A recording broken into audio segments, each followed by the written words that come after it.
Final Sudan is a mission initiative partnered with local missions and international missions in the country of Sudan that is looking at a comprehensive look. Who are the unengaged peoples in the country of Sudan, and how do we engage them with the gospel? So where we're at today in the process is we have about 55, 56 people on the team in Sudan. One of those is an Ethiopian missionary. Everyone else is Sudanese. We've got a training team, and then we've got field missionaries.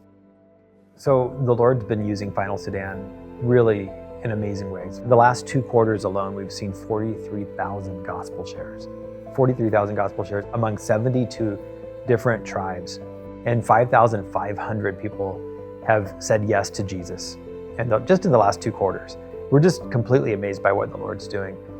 So these people are saying, hey, I want to be part of the missionary force to take the gospel out. I don't know how to do it. They come to the National Missionary Training Center.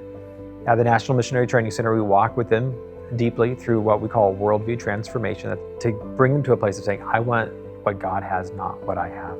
We also teach them a process that's known as DMM, or discipleship making movements, where they're learning out how to go out and preach the gospel and make disciples in the different tribes that they go to. And then after 4 months, they go out and we have a team. They're called area pastors, and they go out every month as long as the rains allow us. They sit with them. They see what they're doing for livelihood. They see how they're doing on the gospel proclamation, how they're doing on building discipleship groups. And then oftentimes these discipleship groups grow into what we would consider a more traditional church as well. And so how is that going? We're looking at kind of the whole aspect in Final Sudan of how do we get to every single tribe?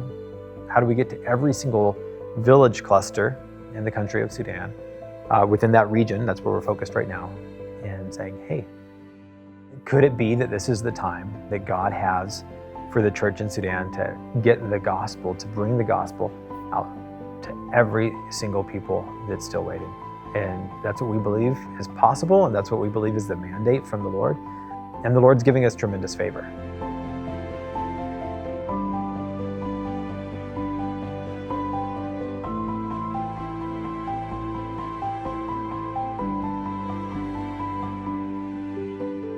One of the things that the Lord's doing right now is He's using the church here in the West, and us at Pennington Park specifically, to build into the church in Sudan, where we're not just sending missionaries in the traditional sense, but we're actually raising up missions within the Sudanese church directly, where it's the Sudanese who are saying, yes, I want to be sent as a missionary out. And we get this really special moment in history right now where as a church, we're able to go and bring the gifts that God has given to us to help build them up so that they can go out in mission and see the gospel go into all these different tribes.